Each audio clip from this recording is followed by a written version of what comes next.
saya tambah muda 23 tahun.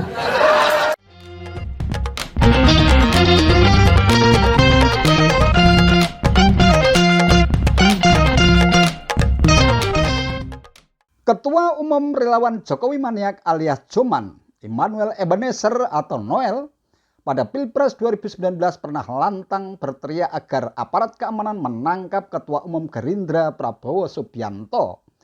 Hal itu terkait dengan sikap Prabowo yang percaya begitu saja terhadap hoax yang disebarkan oleh salah satu tim suksesnya, Ratna Sarumpait, yang mengaku dianiaya. Yang bikin heboh dan gaduh, Ratna menduga yang melakukan penganiayaan adalah aparat pendukung penguasa. Menurut Prabowo, seperti dikutip detik.com, 4 Oktober 2018, Prabowo terusik mendengar kabar ketika Ratna mengaku dianiaya. Akhirnya Ratna mengakui bahwa apa yang disampaikan itu hanya cerita fiktif belaka alias hoax, hingga akhirnya mengirim surat dan meminta maaf kepada Prabowo atas berita bohong yang diciptakannya.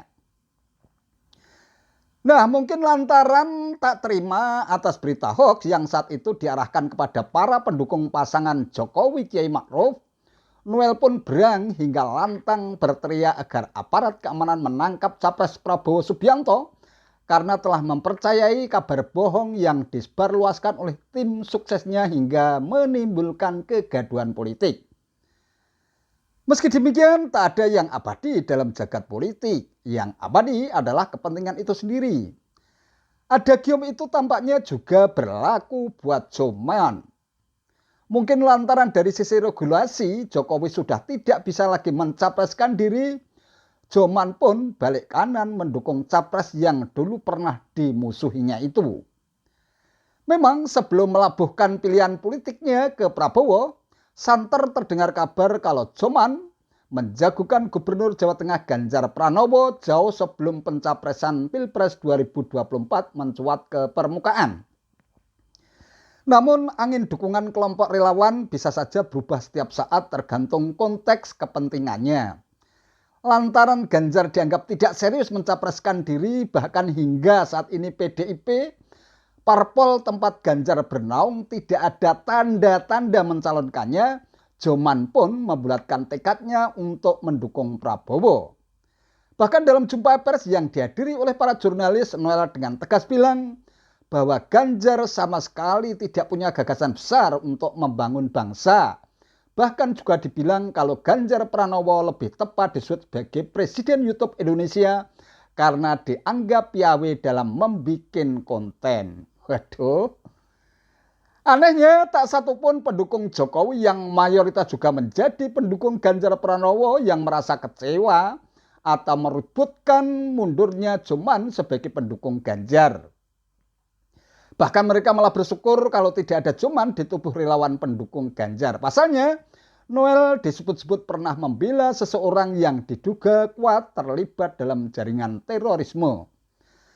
Namun realitas politik yang terjadi hari ini, Joman sudah resmi menjadi pendukung Prabowo Subianto dengan label Prabowo Maniak 08. Soal masa lalu, ketika Noel dengan lantang berteriak agar aparat menangkap Prabowo pun tampaknya sudah dilupakan dari kubangan memori. Tentu mereka akan semakin intens dalam merancang langkah-langkah strategis untuk memenangkan Pilpres 2024. Tadi kita diskusi luar biasa, banyak sekali bahwa Pak Prabowo itu sosok pemimpin yang sangat patriotik sekali. Jadi bicara tentang sejarah, bangsa ini tidak bisa hidup dengan masa lalu. Kalau terus hidup dengan masa lalu dan kebencian, bangsa ini tidak akan maju. Kata Noel usai mendeklarasikan dukungannya di kediaman Prabowo di Kertanegara, Jakarta Selatan, seperti dikutip detik.com, Kamis 16 Februari 2023. Noel menganggap Prabowo memaafkan atas sikap politiknya di masa lalu. Bahkan ia menyebut Prabowo hendak menggandeng semua komponen anak bangsa. Nah, Pak Prabowo ini paham sekali saya. Saya, apalagi aktivis 98, pernah berhadapan 2019. Beliau sangat memaafkan. Bangsa ini tidak boleh diwariskan kebencian, dendam. Nah, Pak Prabowo ini ingin menggandeng tangan semua komponen anak bangsa. Nggak mungkin kita membangun bangsa ini dengan kebencian, tegas Noel berapi-api.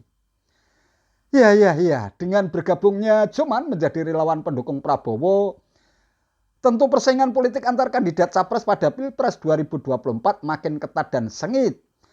Bisa jadi tak hanya ada 2 calon seperti pada Pilpres 2019, tetapi ada prediksi yang muncul bahwa setidaknya bakal muncul 3 kandidat.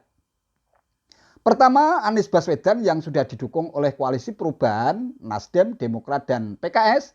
Kedua, Prabowo Subianto yang kemungkinan besar bakal didukung oleh Koalisi Kebangkitan Indonesia Raya, gabungan antara Gerindra dan PKB.